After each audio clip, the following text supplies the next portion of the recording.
ஊழியத்தை நிறைவேற்ற கர்த்தர் தந்த நல்ல கிருபைக்காக கர்த்தரை நான் ஸ்தோத்திரிக்கிறேன். எல்லாரும் அல்லேலூயா சொல்லலாம். அல்லேலூயா, அல்லேலூயா, அல்லேலூயா. ஆண்டவருடைய பரிசுத்தமுள்ள நாமம் மையப்படுவதாக. இந்த ஓய்வு நாளிலே பல நாட்கள் முன்பதாக அருமையான சுந்தர் சிங் சாரோடு நேரிலே பேசி இந்த உங்களுடைய சபையிலே வந்து ஒரு நாள் ஊழியம் செய்வதற்கு ஒரு வாய்ப்பு தாருங்க என்று கேட்டபோது சந்தோஷத்தோடு இந்த நாளிலே வாருங்கள் என்று சொல்லி எங்களை அன்பாய் அழைத்தார்கள். எங்களை அழைத்து வாய்ப்பு கொடுத்த சபை ஊழியர் திரு சுந்தர் சிங் சார் அவங்களுக்கு இயேசுவின் நாமத்தினாலும் காஸ்பல்ஸ் ஃபார் ஊழியத்தின் சார்பாக நன்றிகளை நாங்கள் தெரிவித்துக் கொள்கிறோம். கர்த்தர் தாமே சாரை ஆஸ்வதிப்பாராக. சபையாரை இந்த நாளிலே வாழ்த்தி ஆசீர்வதிக்கிறோம். அருமையான தேவனுடைய நாமம் மையப்படும்படியாக தேவனுடைய ஆலயத்தை கட்டி வருகிறீர்கள். உங்களுடைய ஆலயத்திற்காக நான் பல நாட்களாக ஜெபித்தது உண்டு. ஒருவேளை நீங்கள் பலர் இன்னைக்கு நீ பார்த்துருப்பீங்க. ஆனால் உங்களுடைய ஆலயத்தை பல ஆண்டுகளுக்கு முன்பதாகவே நான் வந்து ஜெபித்திருக்கிறேன், கேள்விப்பட்டிருக்கிறேன். உங்களுடைய பண்டிகை நாட்கள் வந்திருக்கிறேன், அசனத்துக்கு வந்திருக்கிறேன். அப்பொழுது நான் பக்கத்தில் கிராமத்தில் ஓடக்கரையிலே சபை ஊழியராக நான் ஊழியம் செய்யும்போது உங்கள் கிராமத்திற்கு நான் வந்திருக்கிறேன். அப்பொழுது ஆலய கட்டுமான ஆரம்பத்துக்கு முன்பதாக பல வருடமாகவோ மாதமாகவோ எனக்கு தெரியாது. அஸ்திபாரம் போடப்பட்டு என்ன செஞ்சது அப்படியே ரொம்ப நாள் இருந்தது. நான் வந்து அந்த நாட்கள் வந்து பார்க்கும்போது எனக்கு கொஞ்சம் மனதிலே ஜெபிக்கணும் அப்படின்னு சொல்லி எனக்கு ஆண்டவர் ஏவினார். உடனே உங்களுடைய சேகர குருவானவரை சந்தித்து, ஏன்னா உங்கள் சேகர குருவானவர் எனக்கு சொந்தக்காரங்க. என்னுடைய அம்மாவுக்கு ஆரக்குளமாக இருக்கிறதுனால, ஐயாவுக்கும் சொந்த ஊர் ஆரக்குளம் இருக்கிறதுனால ஐயாட்ட போய் சொன்னேன், ஐயா இந்த சமாதானபுரம் என்று சொல்லுகிற தேவனாபுரி சபை அசனத்திற்கு நான் சென்றிருந்தேன். சில திருமண வீடுக்கும் நான் வந்திருக்கிறேன். அன்றைக்கு இந்த பழைய செவ்வறு ஆலயம் கட்டுவதற்கென்று அஸ்திவாரம் போடப்பட்டிருக்கிறது. பல மாதமோ வருடமோ ஆன மாதிரி தெரிகிறதையா, நீங்கள் அதை முயற்சி எடுக்கக்கூடாதா?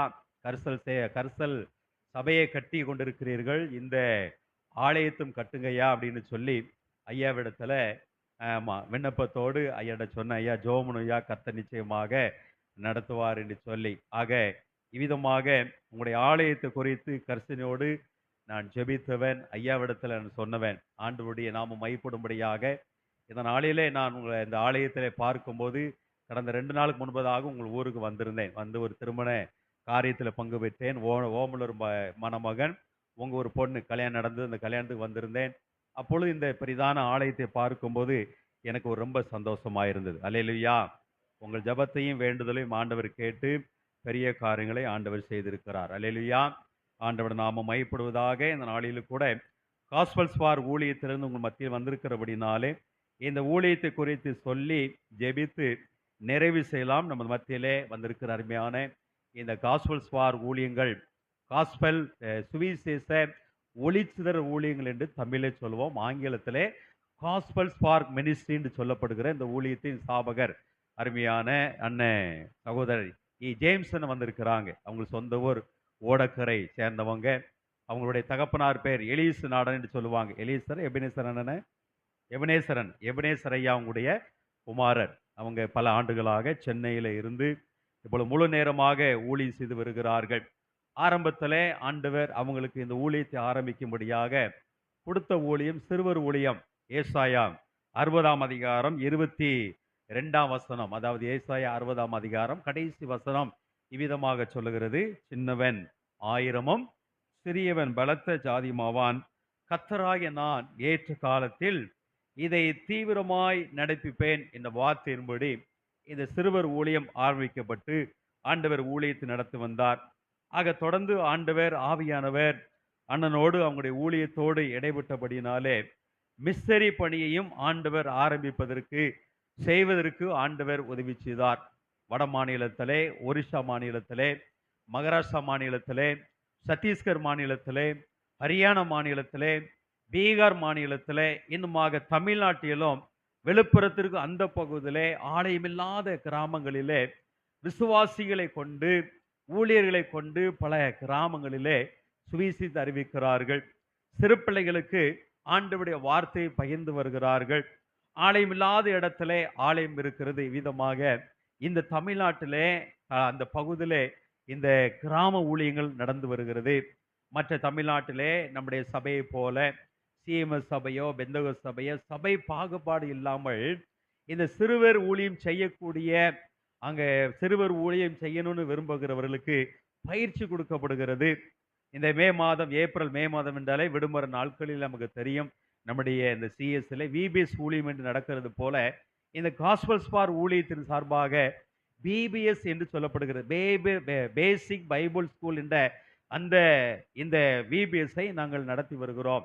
இது பல இடங்களிலே, இந்த விபிஎஸ் இல்லாத இடங்களிலே, சில பெந்தகோஸ் சபைகளிலே, சில இடங்களிலே விதமாய் நடத்த வேண்டுமோ அந்த இடத்துல நாங்கள் ஒரு பொதுவான ஒரு இடத்துல கூடி அங்கே எப்படி விபிஎஸ் நடத்தணும், அந்த பிள்ளைகளுக்கு என்ன கதவசனம் சொல்லணும், அந்த பிள்ளைகளுக்கு என்ன பாட்டு சொல்லி கொடுக்கணும்னு சொல்லி அருமையான அண்ணனும் அவங்களோடு இருக்கிற இந்த சிறுவர் ஊழிய குழுவினரும் பாடல்களை அவங்களாகவே எழுதி, அவங்களாகவே கதை வசனத்தை எழுதி, அவங்களாகவே இந்த சிறுவர் ஊழியத்தை பிபிஎஸ் எப்படி நடத்தணும்னு சொல்லி, விபிஎஸ் நடத்த எப்படி நமக்கு புக்கு பாட்டெல்லாம் சொல்லி தராங்களோ அதே போல இந்த ஊழியத்திலும் அவ்விதமாக இந்த அதாவது ஆலயம் இல்லாத இடங்களிலோ, இல்லை என்று சொன்னால் சென்னையிலே சபை இல்லாத இடங்கள், இல்லை சிறுவர் ஊழியம் செய்ய முடியாத இடங்கள், சிறுவர் ஊழியம் செய்யணும்னு எங்களுக்கு விருப்பம் இருக்கு, அந்த ஊழியத்தை எப்படி செய்யணும் தெரியாதவங்களுக்கு கற்றுக் கொடுத்து பிபிசி நடத்தி அநேக சிறு பிள்ளைகளை ஆண்டவருக்குள் வழிநடத்தி வருகிற ஊழியமாய் இருக்கிறது. அல்லேலூயா.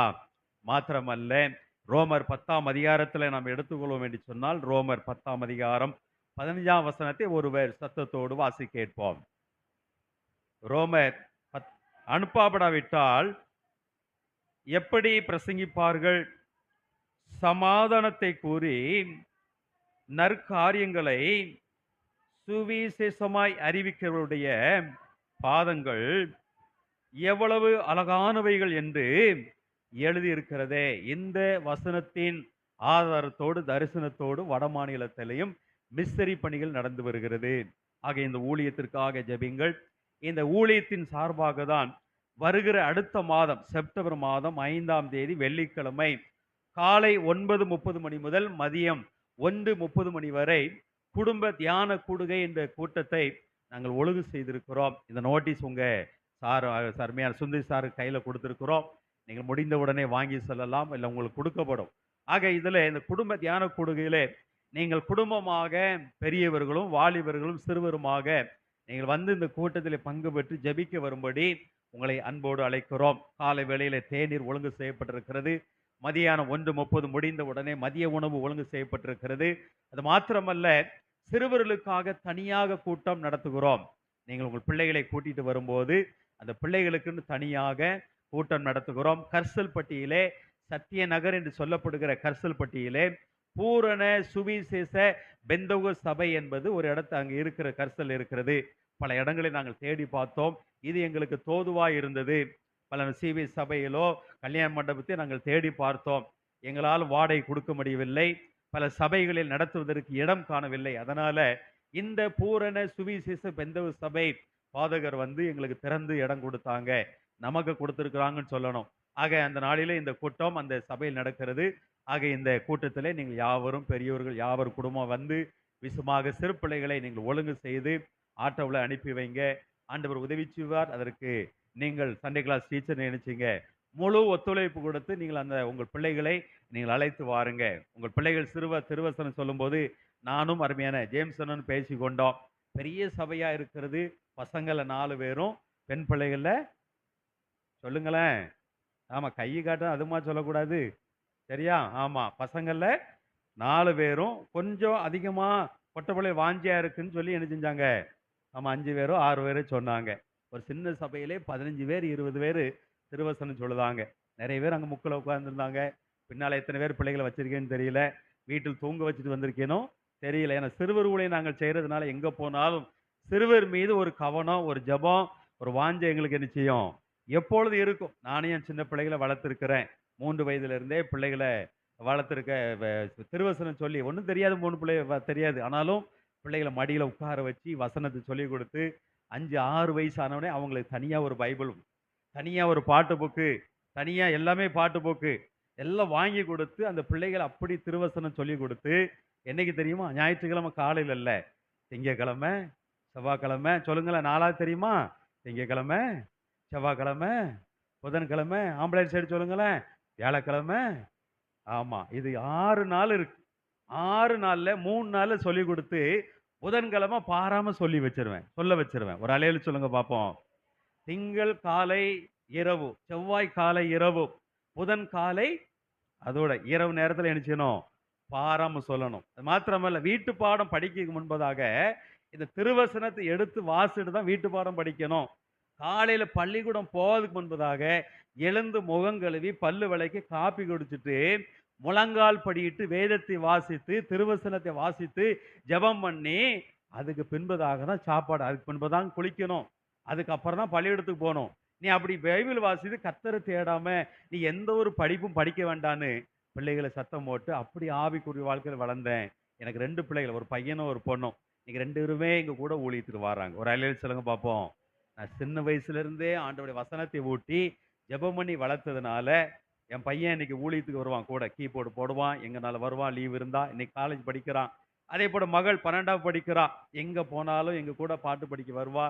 நாங்க லீவ் இருக்கும்போது குடும்பமாக தான் எங்கனாலும் நானும் என் மனைவி 2 பிள்ளைகளும் குடும்பமாக இந்த காஸ்பல் பார் ஊழியத்துல நாங்கள் போய் ஆண்டவருடைய ஊழியம் செய்து வருகிறோம். அல்லேலூயா. ஆமா, இந்த ஆலயத்துல வந்து ஒரு வசனம் சொல்றதுக்கு எவ்வளவு கஷ்டமா இருக்கு பாருங்க. இதுக்கெல்லாம் முழு பொறுப்பு யாருன்னா பெற்றோர். ஒரு அல்லேலூயா சொல்லுங்க பாப்போம். அல்லேலூயா. அந்த பிள்ளைகள் சொல்லாததுக்கு காரணம் உங்க, நீங்க, தாயும் தகப்பனும் தான். கணக்கு உங்களிடத்துல தான் கேட்கப்படும். அல்லேலூயா. ஆண்டவர் உங்கள தான் பார்ப்பார். ஏன்னா நமக்கு அவ்வளவு விசுவாசம். நம்ம எல்லாம் பிள்ளைகள் எதுக்கு வளர்க்கோம்? நல்லா படிக்க வைக்கணும், நல்ல மார்க் எடுக்கணும், நல்ல வேலை செய்யணும், கை நிறைய சம்பாதிக்கணும். வயசான காலத்துல அவங்க நமக்கு என்ன செய்வாங்க? உட்கார வச்சு சாப்பாடு தருவாங்க. பெரிய வீடு கட்டுனா, நல்ல ஒரு ஏசி போட்டு உட்கார்ந்து என்ன செஞ்சிடலாம்? அழகா வயசான காலத்துல என்ன செஞ்சிடலாம்? உட்கார்ந்து சாப்பிட்டுட்டு ஆமா. அப்படியா? கர்த்தர் அதான் தந்தாரு. பிள்ளைகளை எப்படி நீங்க ஜெபம் பண்ணி கேட்டீங்க? ஆண்டவர் கற்பித்த கனி எதற்காக தந்தார்? அல்லேலூயா. ஆண்டவருக்காக பிள்ளைகளை என்ன செய்யணும்? வளர்க்கணும். டெய்லி ஜெபம் பண்ணி வேதத்தை வாசி. டெய்லி என்ன செய்யணும்? அப்படி ஆண்டவருக்கு வாழணும். கர்த்தருக்கேற்ற சிட்சையிலும் போதனையிலும் உங்கள் பிள்ளைகளை என்ன செய்யணுமா? வளர்க்கணும்னு சொல்லப்பட்டிருக்கு. பிள்ளைகளுக்கு கொஞ்சம் கஷ்டமா தான் இருக்கும். ஆனா நீங்க தான் வாசி. பைபிள் வாசாதான் உனக்கு காப்பி. வேதத்தை நீ பாராம சொன்னாதான் உனக்கு சாப்பாடு நீங்க சொல்லி பாருங்க. பிள்ளைகள் ஆசீர்வாதமாக வளருவாங்க. அல்லேலூயா.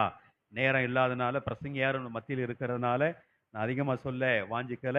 ஒரு பாடல், ஒரு சரணத்தை மாத்திரம் பாடி அருமையான அண்ணன் கையில கொடுப்போம். கர்த்தர் மனைவர் ஆசீர்வதிப்பார. கர்த்தாவே, தேவர்களில் உமக்கு ஒப்பானவர் யார் என்ற பாடலின் ஒரு சரணத்தை பாடி ஆண்டவர் மையப்படுத்துவோம். ஆலயத்துக்கு வரும்போதெல்லாம் அமைதியாவே இருக்கக்கூடாது.